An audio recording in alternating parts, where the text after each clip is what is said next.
Haleluya, haleluya, haleluya. Assalamualaikum warahmatullahi wabarakatuh. Salam Aki. Aku kabarkan Injil keselamatan. Bapak Ibu yang dikasihi Tuhan, ketemu lagi dengan saya Evangelis Avraham Effendi Usman. Doa saya kiranya saudara selalu dalam lindungan Tuhan, dijauhkan dari mara bahaya, celaka maupun musibah, maupun dari hal-hal yang tidak kita inginkan, termasuk kita dijauhkan daripada virus yang lain melanda bangsa dan negara kita, yaitu virus corona. Dan saudara selalu dalam proteksi Tuhan. Selama ini saudaraku yang dikasihi Tuhan, kita sering sekali mendapatkan pertanyaan-pertanyaan dari saudara kita dari seberang. Sekalipun kita menjawab dengan berbuih mulut kita menjawab dengan segala pengetahuan yang kita miliki, kita ambil juga referensi dari berbagai sumber, kita menjawab juga sangat alkitabiah, tetap mereka tidak akan menemukan kebenaran, dan tetap mereka menyangkal Tuhan Yesus Kristus. Memang itulah kenyataannya. Sesekali kita tidak perlu terus-terusan menjawab pertanyaan mereka. Sebagaimana saya katakan barusan, sehebat apapun jawaban kita, pengetahuan kita mengambil dari berbagai sumber, berbagai referensi, kita menjawab secara alkitabiah. Kalau mereka belum dijamah oleh Roh Kudus, kalau Tuhan tidak menarik mereka, Roh Kudus tidak menarik mereka untuk datang kepada Yesus, tidak ada satu kuasa pun yang bisa menarik mereka. Tidak ada satu orang pun, tidak ada satu pengetahuan pun yang bisa membuat mereka bertobat kalau bukan karena Roh Kudus. Begitu juga kami para murtadin ini, tidak bisa kami mengatakan, tidak mungkin kami berkata bahwa Yesus Kristus itu adalah Tuhan kalau bukan karena karya Roh Kudus, kalau bukan karena Roh Kudus yang menjamah hati dan pikiran kami. Nah, maka dari itu Bapak Ibu, sesekali kita perlu bertanya soal iman mereka. Contohnya Bapak Ibu yang dikasihi Tuhan mengenai Al-Quran. Ya, kenapa mengenai Al-Quran? Karena ini adalah kitab suci yang harus mereka imani. Yang menjadi pertanyaannya, surat apakah yang pertama sekali yang diturunkan oleh Allah? Dan kapan diturunkan? Dan kepada siapa diturunkan? Nah, pasti mereka akan menjawab Bapak Ibu, surat Al-Alaq. Nah, diturunkan kepada Nabi Muhammad di Gua Hiro. Nah, Al-Alaq itu artinya segumpal darah. Tapi yang menjadi pertanyaan yang kedua adalah, di mana letak surat Al-Alaq itu dalam Al-Quran? Di mana letak surat yang pertama itu di dalam Al-Quran? Nah, kenapa surat yang pertama itu tidak dicantumkan di halaman awal, di awal-awal halaman? Nah, yang selanjutnya, diturunkannya di Gua Hiro kepada Nabi Muhammad, Nabi yang ke-25 yang wajib diimani oleh saudara kita umat Islam, yaitu sebagai Khatimul Anbiya, penutup para nabi.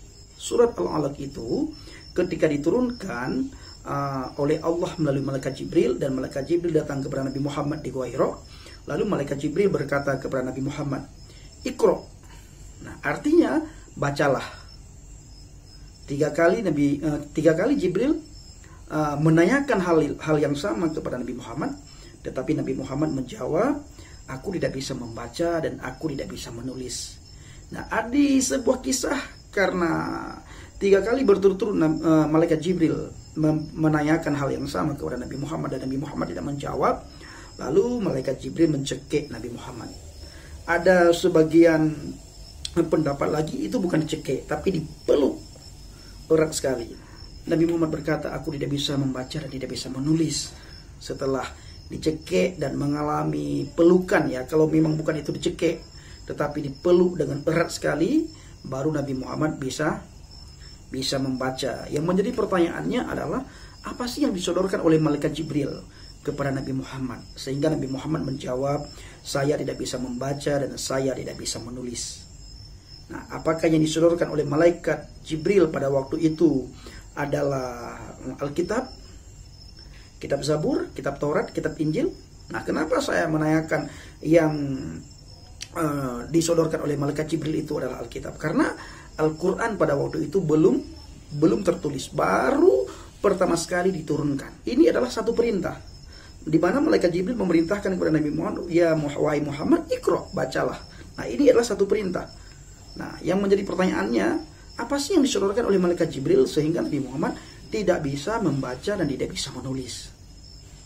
Nah, jangan saudara menjawab itu adalah Al-Quran, karena Al-Quran belum tertulis, belum dimusafkan pada waktu itu. Nah, apakah itu Alkitab? Tidak. Kita juga tidak tahu. Waktu saya di pesantren dulu, saya menjadi Muslim, saya masih berada di dalam agama Islam, saya juga tidak tahu apa yang disodorkan oleh malaikat Jibril. Yang saya tahu yang saya tahu adalah surat yang pertama diturunkan oleh Allah melalui malaikat Jibril itu surat Al-Alaq. Nah, tetapi tidak kami tahu juga kenapa surat Al-Alaq itu tidak berada di urutan atau di halaman pertama. Nah, perlu kita ketahui Bapak Ibu, surat Al-Alaq dalam bahasa Arab itu segumpal darah, adalah surat ke-96 dalam Al-Quran. Surat ini terdiri atas 19 ayat dan termasuk golongan surah-surah Makiyah. Ayat 1 sampai dengan 5 dari surah ini adalah ayat-ayat Al-Quran yang pertama kali diturunkan, yaitu waktu Nabi Muhammad bertafakur di Gua Hira. Nah, Bapak Ibu yang dikasihi Tuhan, sebagaimana saya katakan tadi, kita selama ini sering sekali menjawab pertanyaan-pertanyaan mereka.